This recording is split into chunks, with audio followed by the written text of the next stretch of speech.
was almost in unison. That was pretty good there, Dad.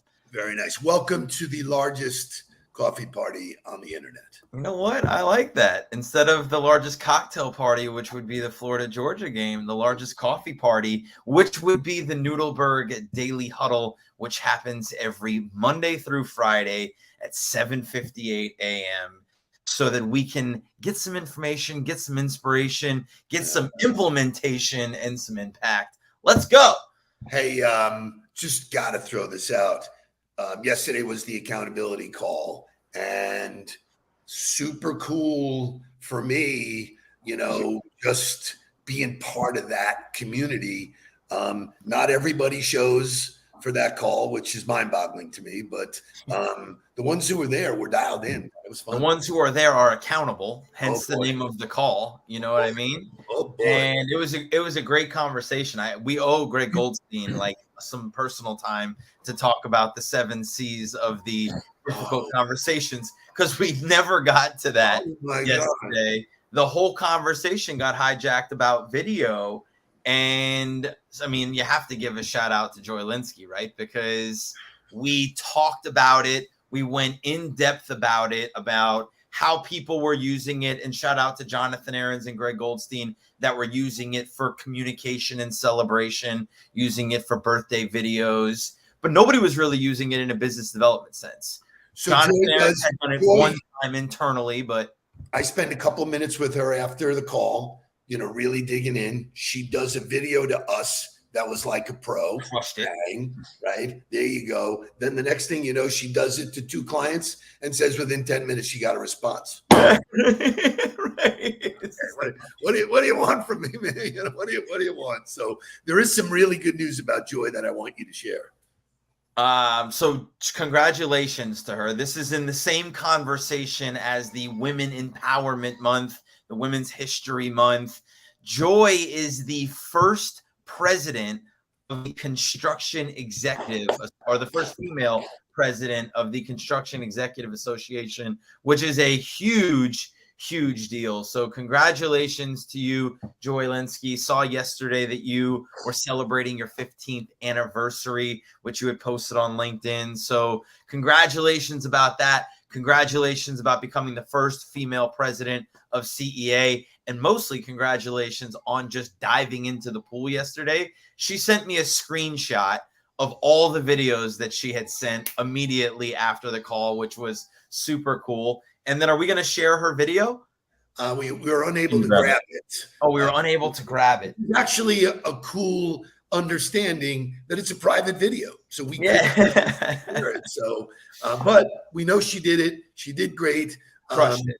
We spent extra time, so she gets extra credit. So good for her. It's opening day. It's opening day.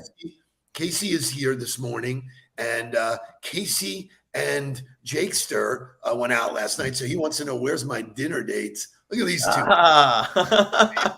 So Jake says to me, he goes, yeah, I'm heading out. I go, hey, where are you going? He goes, go and have a drink with Casey. I was like, how cool is that? Love it. And 3.5 hours later, he says, Dad, unreal time. 3.5 hours. He spent. Casey's a great dude. Casey is just an awesome human being, does great things at Junior Achievement, and just really good stuff. Laura Sherwin, good morning to you. Lou, great morning to you. And to close out the opening of the show, as if we haven't done enough women empowerment events, there will be another one next Thursday. Super excited. Cindy Metzler, thank you for the invite to speak at this event. It's going to be a great panel of speakers at the Boca Raton Innovation Center. And Shay, I believe we have a link for any of the huddlers. There's a link with a promo code that the first 10 huddlers will get free tickets to the event next Thursday night. I will put it in the comments. That is correct. And let's reiterate, there's nothing free. Correct. Yeah, there will be some sort of fee that comes. But it'd be nice to see you. It's sort of a mini huddle. So come out, join us. They do a nice 5 to 8 next Thursday night at Boca Raton Innovation Center. I'll be talking about mindset, similarly to what I was talking about last week at the U.S. Yacht Association. So great stuff. Awesome. Got a great show today. Cannot wait to get into. It's all about control. Check out Alexis. I am. That is correct, Alexis. You are. I love that. Let's Cool. get this thing started, and then you are. That's right. I am. Let's. Wake up, everybody. Get up, get up, get up, get up. Wake up. Come on. Wake up, everybody. Teach a new way.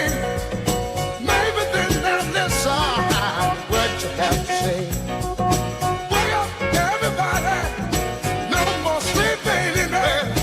No more back to thinking, time of thinking ahead. Come on.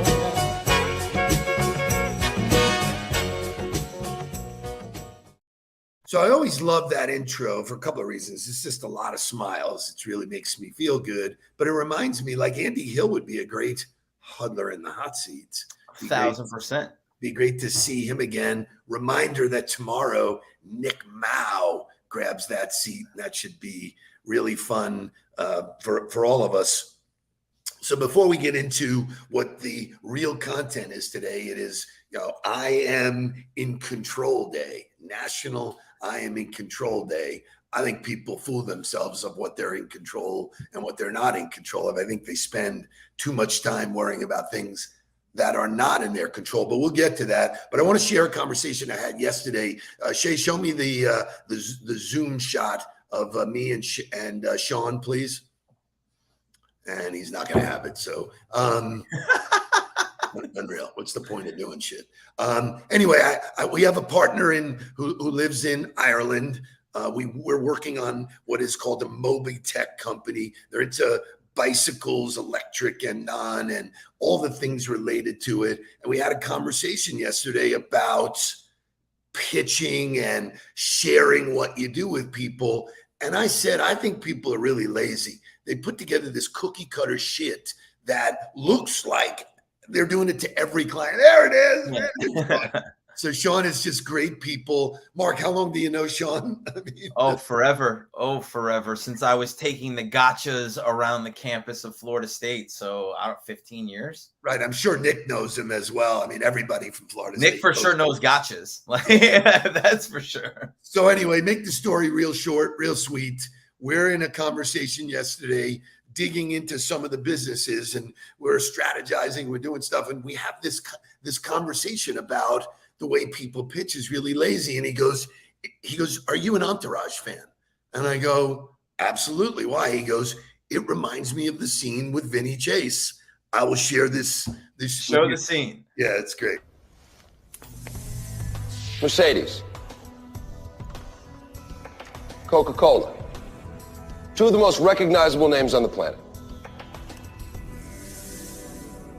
Vincent Chase. We intend to make you as popular as both of them. Apple. Canon. Vincent Chase. Microsoft, McDonald's, Vincent Chase. Brand name recognition. What do you think? I think I need to think. Vince. It's pathetic. It's pathetic. It's pathetic. Mark, why is it pathetic? Because it's not personal. It's not about them. Like, I pulled this out of the conversation we had yesterday with the GOTB accountability call, and it was, and I wrote about it this morning. People are in prospecting are focused on prospects and not people, but every prospect is a person. And so if you stop thinking about prospecting and stop thinking about saying the same thing that you're going to say to every person, and you started thinking about them as a person and said, what do I need to do to talk to that one person instead? And that's the difference. And I think about it when we were recruiting, it was the same thing. What was Alabama doing? How were they putting together their weekends? And what tours were they taking people on? And I was like, why are we going to take a kid over to the engineering school if we know he's not interested in being an engineer? Like, the kid wants to do kinesiology. Nobody wants to tour the kinesiology school. So let's figure out something else to do with him. What's important to him that's going to be a decision in what they do? I'll give you, for instance, I sent a pitch deck to somebody that I'm working with yesterday. And the thing that came out of the call that they really wanted was a repeatable process for business development. So everything in the pitch was tailored to talking about a repeatable process. This is what you said you wanted. Here's how we can develop exactly what you want with what we do. So that to me is the difference, is instead of just taking your same pitch deck that you send to everybody and explaining it, customizing it, making it fit to who they are and what they want is the real, the unlock. I think it's the ultimate in laziness. You have a set block that you're sending to everybody and you plug in the names. And it's really hilarious because some people forget to change some of the names. Sure. The whole thing. And you see. I'll give you a story. And I love Trevor Moawad, but this is a story about Cookie Cutter. Trevor worked for a lot of college football teams. He worked for Alabama. He worked for Georgia. He worked for us. Part of his spiel was he would come in with a motivational video for the team to watch Friday night. Now, granted, we're all playing football. We all need to be motivated, but everybody's in a different game. Everybody's at a different part of their season. Everybody's winning a different amount. And he pops on that's DVDs at this time. He throws in the DVD. He starts to play it. And halfway through the video, the Alabama A shows up in the screen. And I was like, oh, my God. Yeah, it's a miss, man. It's a total miss. It is a total miss. And for me, he lost us for that season because you knew that whatever we were watching was the same shit Bama was watching, same shit Georgia was watching, and it loses that impact. So, yeah. So, on a day when we're talking about I am in control, you are in control of, as Henry says, the stories you tell people. And they're all unique. There's not one thing that you can do that's cookie cutter. Otherwise, you're showing no differentiation. Yep. And that's really what wins is you and your story and all that. How much do you really care? Right? Like how do you expect somebody to think you care about them if you're not willing to take the time to make it about them? So I found a video by John Cena that I thought talks about, this control thing that we have and how to nail it. So Shay, show me John Cena. Don't waste time and energy over the uncontrollable. It would be awesome if I was champion. It would be awesome if I was a bad guy. It would be awesome if it was this and this and this. Take what you have and make it something great. I've often thought about this would be cool. Those are fleeting thoughts and they're gone. And I go back to what am I doing with what's in front of me right now? I love that. What am I doing with what's in front of me? So it goes back to what you did at that event. I am. You are who you are, man. That's the gift. If you focus on who you are and you spend every day in a process getting better as we talk, the results will take care of themselves. But people think there's all kinds of shortcuts and all kinds of shit. It doesn't work that way. And so I want to get into this conversation about control. But when I hear control, there's only one song that comes to mind. May not be the song you know, but it's certainly the song I know. Baby, give it to me. When I was 17, I did what people told me. I did what my father said. I let my mother mold me. I got it just long ago. I'm in. I'm never gonna stop. Get what I want. To have a lot. Now I'm walking up.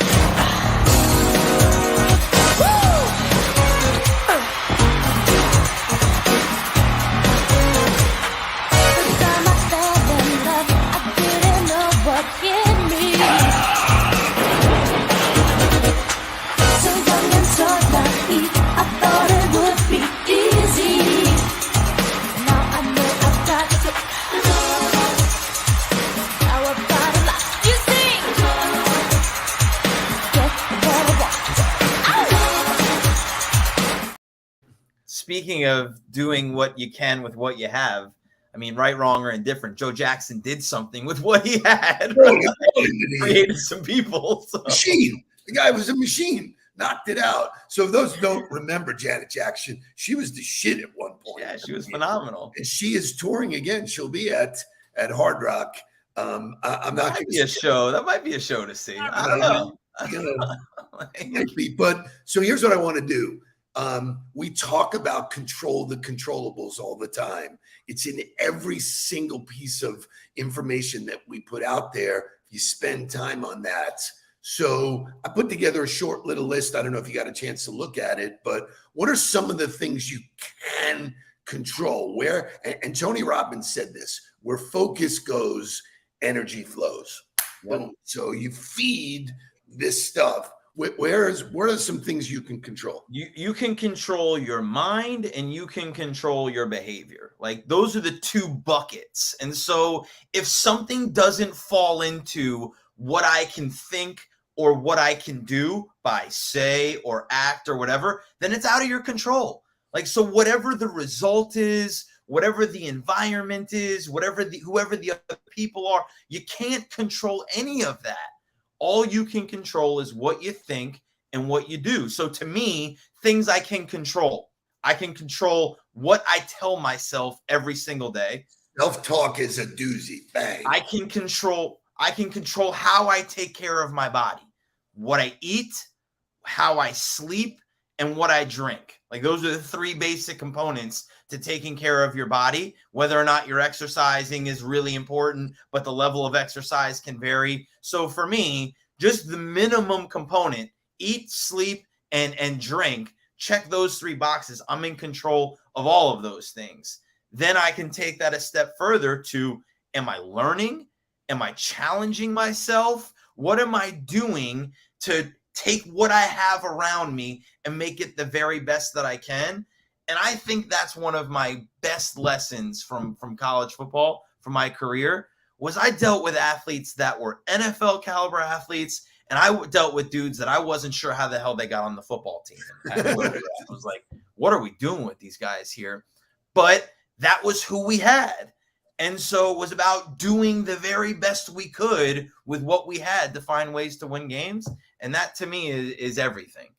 So, for me, the fact that you can control certain things is a choice. So I have a choice to focus on, and as you said, when most people say diet, they think of just food. But diet is everything you watch, everything you read, the people you hang out with. I have a steady diet of what I give myself in the morning. That has nothing to do with food. It has reading and writing and, all of the things like the videos that I grab for, us to share in the morning. They're my diet. They give me the armor to defend myself against rejection and bullshit and negativity and all that kind of stuff. So, control is not easy because we are victims of circumstance. Oh, poor me. I could be the victim. You could also, just say, well, I have a lot of professionals that still tell stories about, 10 years ago, if I had made that deal, I would have been, I'm like, are you serious? Get the fuck over it, man. So this idea that you can control your self-talk, which is the most negative talk of all. I mean, we focus on this all the time. But what's interesting is time management. You can manage your time. You do have control of what you say yes to and what you say no to. This is a wild coincidence. The day you're speaking at night, I'm speaking at lunch in West Palm. I'm speaking to a group of executives at Morton's restaurant in West Palm. So if anybody wants to come see me, maybe you do a doubleheader Nudelberg. And in order to be able to really control your time, you got to be clear on your priorities. You got to be clear on what's most important to you. You got to be clear on what you want to do and how you value things, because ultimately that's what your priorities are a value system for the things that you're trying to do. And that's how you then allocate your time, is based on the weight of the priority and the things that you want to do and where you want to go. So like, to say that it's family over everything, You can say that all you want. If your time doesn't reflect that, if you don't move shit out of the way to take care of your family, if you don't say no to things to be where you need to be and understand the ebbs and flows of that, it's not a reality. So based on yesterday's call, I want to talk about, there's a list of things that you can't control, and I will go over them in my conversation and speech next week. But the one main thing that was reiterated yesterday was you can't control how other people feel or how other people respond. And that was the big fear of yesterday, of getting into video. Like, what are people going to think? And I don't, well, what's going to happen? What are they going to say? What are they going to do? And that, again, so that's a fear based on something you can't control that then stops you from doing something that is the most effective thing you could possibly do to create new relationships or meet new people or help yourself be successful. So that's such a great example of allowing something you can't control to create emotion inside of you that stops you from doing something that could change your life and your business. So, I mean, great topic. We can go on all day about this. Josh, I want to let you know you could be my guest. Just connect with Shay. He'll give you all the information, and I will alert the people who are producing the event that I'm bringing a VIP guest. So thank you for your support for all we do. Brandon Mervs refers to Professor Firestein. Yeah, I love that. Professor Firestein. I'm going to start calling Mackie Professor. Professor, man. So thank you for joining. What I told you guys, this is a passion for us. We don't have to do this. We don't get paid for it. But in essence, we do get paid. There's so much feedback. There's so much good stuff. And this is the key. What we talk about here is our choice to control our mind. Yep. This conversation fires me up. So when I jump into my first coaching call, bang, there, I'm ready because I've already pumped myself full of good thoughts. I get fired up. So all of you can do this. Chesley Bode is in the house. Yeah, I love to see Chelsea coming in with, you can't motivate an individual. You can, however, inspire them. Ultimately, you get to decide what you do. And Casey Sherwin starts with my 2023 word of the year, which is unfuckwithable, which speaks directly to control what you can control. Right. If you stay focused on how you respond and the things that were within your capabilities of action, you're going to be in great shape and you will be unfuckwithable. Couple of closing thoughts. Jamie Tribble first met me, I think it was at my TED Talk. At the TEDx, sure. At the TEDx event. And now she's going to get to see you. So, Jamie, I'll be the most excited person in the room because when I get to see Mark speak, it absolutely blows my mind to this day. Nick Mao, action stops anxiety. There's a dude who actually gets it. He's in the hot seat tomorrow. So make sure you bring your friends. This is an easy invite. Just like virtual coffee is an easy invite. Reach out to a couple of people and say, hey, I want to bring you to this event tomorrow. You don't have to leave your desk, man. Just do it right from your computer. Join us. Have fun. Get motivated. Get inspired. Do the work. And get on the ball. Let's go. Please don't worry about me. I'm about to let my heart speak. My friends keep telling me to leave this. So let's get down to business. Let's get down to